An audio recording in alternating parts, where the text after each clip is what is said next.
welcome to another book review episode of Solidarity Sister with Kristen Wilson.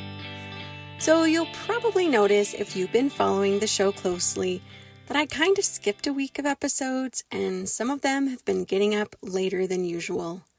Life is like that sometimes. I have had other things placing a high demand on my bandwidth, and as I try to care for myself and my responsibilities, I'm giving myself grace to podcast imperfectly.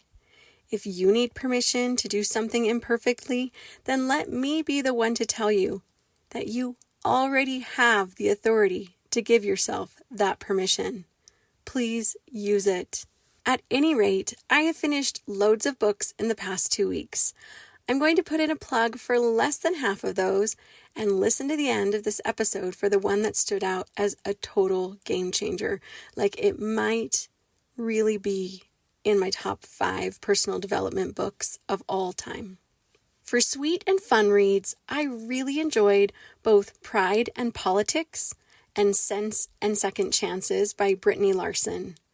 I am a sucker for Jane Austen-inspired stories, and if you are too, these are worth the read. Summerhaven by Tiffany Odekirk was a great proper romance read. From the Amazon description, Hannah Kent and Oliver Jennings pledged their hearts to each other as children.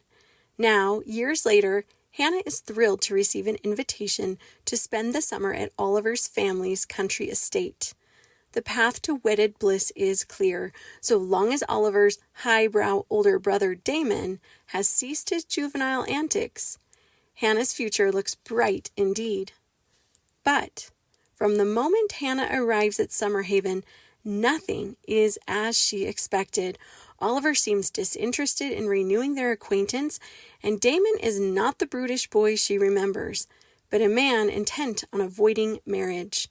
Although she has loathed Damon her whole life, when he contrives a ruse designed to win them both what they desire, Hannah warily agrees. All she has to do to reclaim Oliver's attention is pretend to be madly in love with Damon. But when Damon is surprisingly convincing in his role as a suitor, it proves difficult to discern the line between pretense and true love. There were no huge surprises here, but sometimes the comfort of a proper romance is knowing how all the parts are supposed to work together. I loved the tension between some of the characters, and the ending was so satisfying. It's just a feel-good proper romance, so if that's something you enjoy, this one's worth checking out. The Measure by Nikki Erlick left me thinking deeply for days afterwards. From the Amazon description, a luminous, spirit-lifting blockbuster that asks, would you choose to find out the length of your life? 8 ordinary people, 1 extraordinary choice. It seems like any other day. You wake up, pour a cup of coffee, and head out. But today, when you open your front door, waiting for you is a small wooden box. This box holds your fate inside, the answer to the exact number of years you will live. From suburban doorsteps to desert tents, every person on every continent receives the same box. In an instant, the world is thrust into a collective frenzy. Where did all these boxes come from? What do they mean? Is there truth to what they promise? As society comes together and pulls apart, everyone faces the same shocking choice.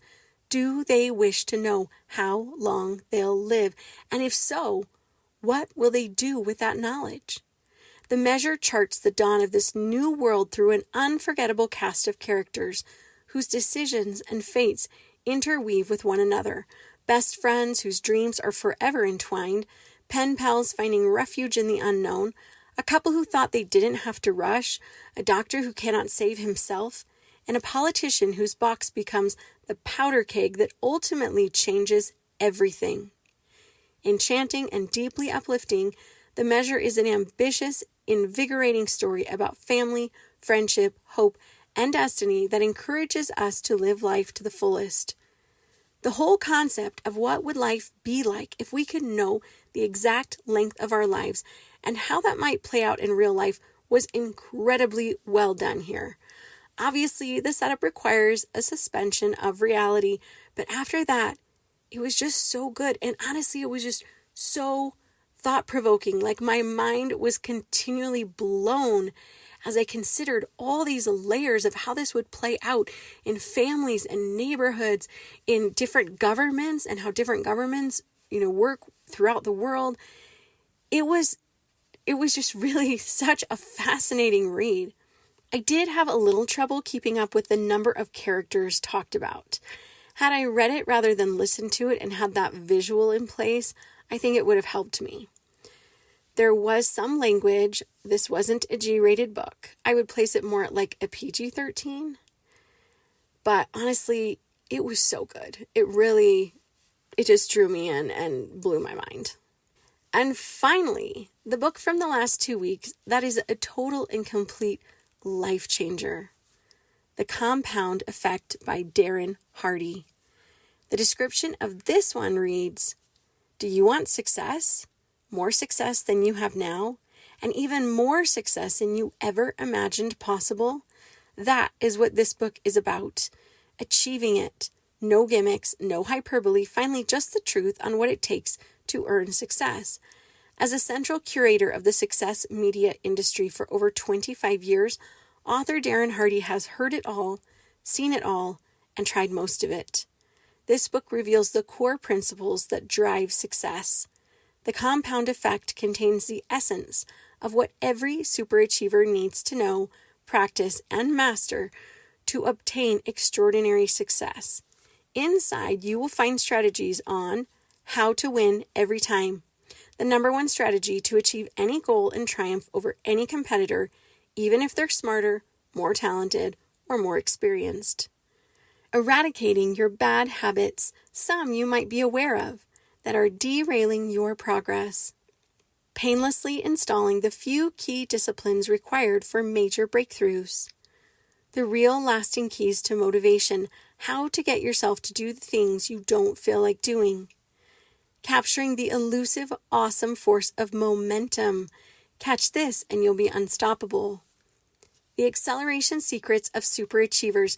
Do they have an unfair advantage? Yes, they do, and now you can too.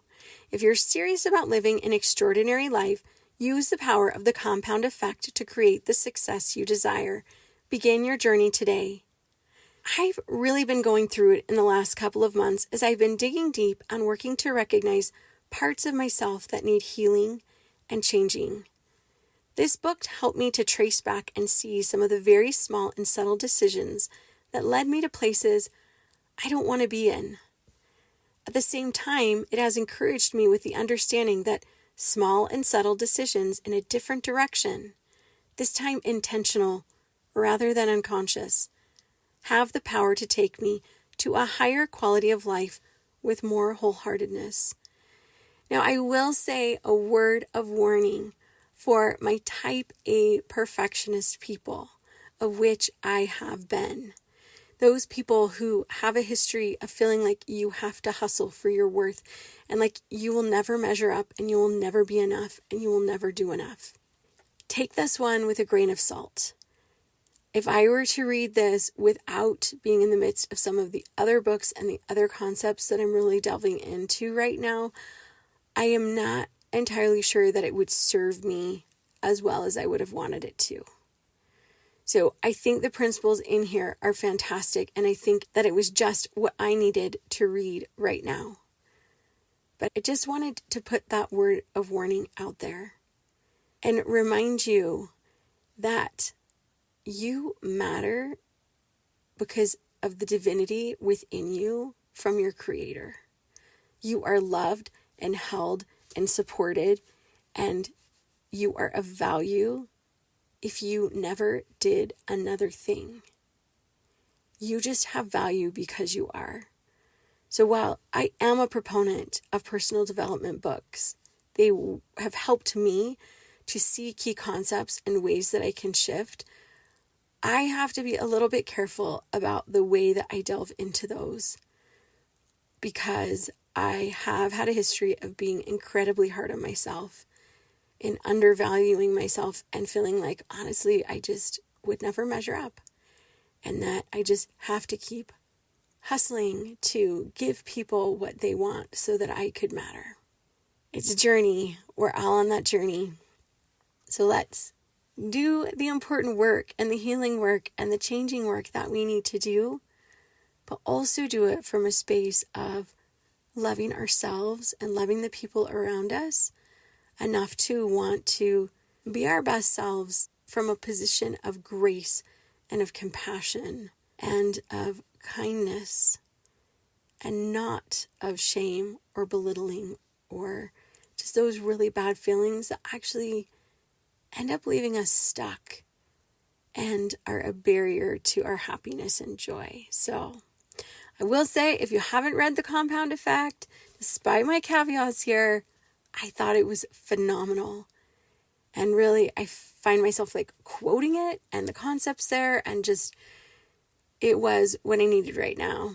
And if you haven't read it, do so. And if you have read it, I would love your feedback. I'd love to know what you thought about it. So I want you to know that I really appreciate every single person who listens to this podcast.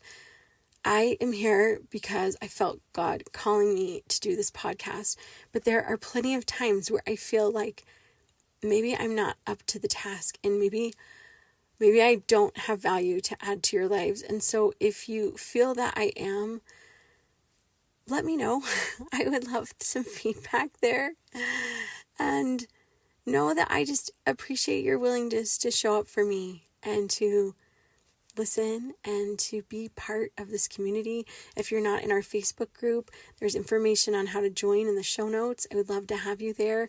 If you want to join our book club, we still have some weeks left. We're going to be on guidepost 6 this week of Brene Brown's Gifts of Imperfection, and there's info in the show notes about joining that as well.